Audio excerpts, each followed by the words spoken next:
وتمنى كوفي بالمو إمامنا بر بهراكو وجاء أريت الرجل يدعو على السلطان فاعلموا أنه صاحب الهوى وإذا سمعت رجلا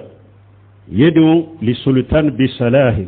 فاعلموا أنه صاحب السنة إن شاء الله أنك نيوم حكلي جيجي أم دم بكتا سنة منا دو دم بكتا سنة ما وبكو دوكي أمبو جيا سلاموية وتني سنة كنودي ويا تيجي يركا كوي baribahari niye sunna karmugo cheba doye ka kitabu kono akoniye mugo ya be fama danga fama minye silama fama we an ka fama we silama wude hari ni ala sosono junubu be silama wude ro akoniye mugo ya be fama danga koyi ka do konindingo tigido do bidiya mugo de do sunna mugo te akoniye mugo me wakati be silama jamana fama be duwawu kuye ika do ko tigi sunna mo de ni ala sunna ambe duwawu ke anka fama we ala kanu deme jamana ka dina nyali ala ko ke ubolo jamana ka jiya nyali ala ko ke ubolo ku ke jamana ka dina jo bagaye ala ko ke jamana ka jiya jo bagaye ala sosoni ala kutani junubu munum be ambe ala deli ala ku bo ubolo kalli mané bisukun falli manani ala yasiranya lambalmo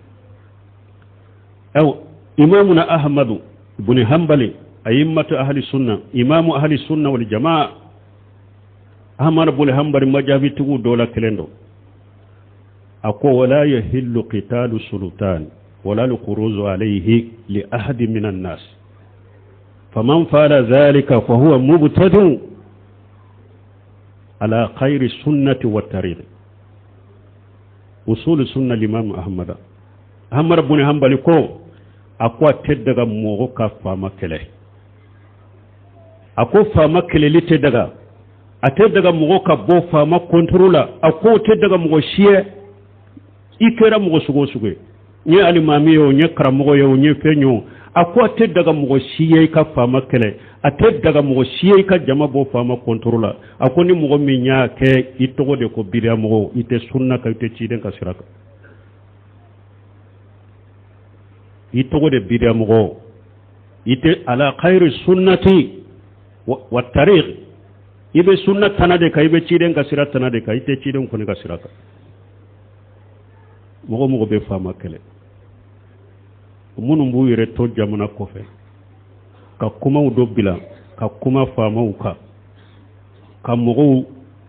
awa duskun furu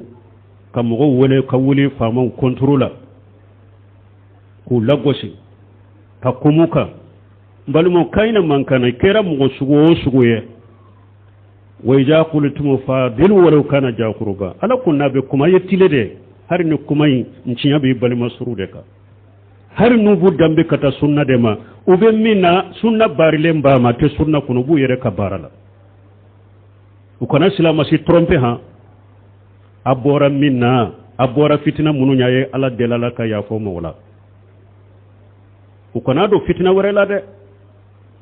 ute sunna kuno be ute sunna kuno sini silamiya ute be silamiya to sini bu yere kodela anyo fo depuis gale biambo fo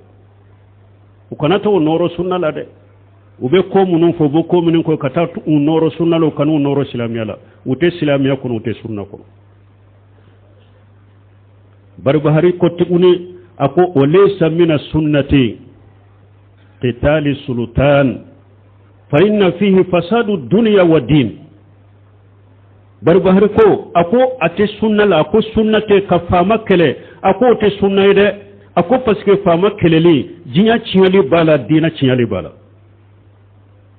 fama kele ga ka jinya dina chiali abaka jinya chia abaka dina chia fama kele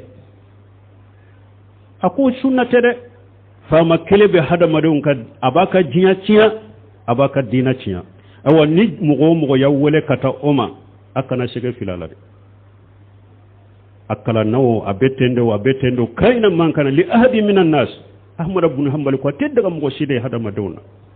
ika fama kele ate daga ka bo contrôle ni ya ke ye bidia mo ite sunnaka awat sunna ko te koy sunna mo bilala ute sunna barala ube jiya politique bara de ba bara ke jiya de ube bara ku yerede sunna te o kana wole ni islamiyya to ko baw do ko la komi ni islamiyya ma bilala sunna ma bilala ambe ala dilala ka jamana suma